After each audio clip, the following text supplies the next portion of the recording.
Mashhur aka, menga mashinamni sotishim uchun O'zbekistondagi eng zo'r 5 ta joy sanab bering.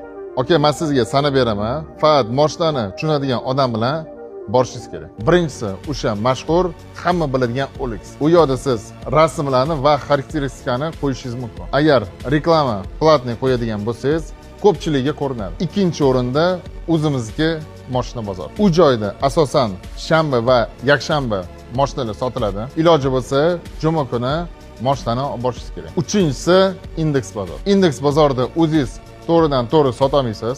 O'sha yerda asosan Xitoy mashinalari sotiladi. To'rtinchisi Telegram va Instagram pulli kanallar. Любой summaga qo'ya olasiz, faqat reklamani to'lasangiz bo'ladi. Beshinchisi u Telegram va Instagramdagi blogerlar. Ular sizni mashinangizni etgan pulingizga qo'yib beradi. Tezroq sotilish uchun va axvat ko'tarish uchun arzon narxiga va ularni etgan summasiga qo'yib berishadi. Oltinchi va eng zo'ri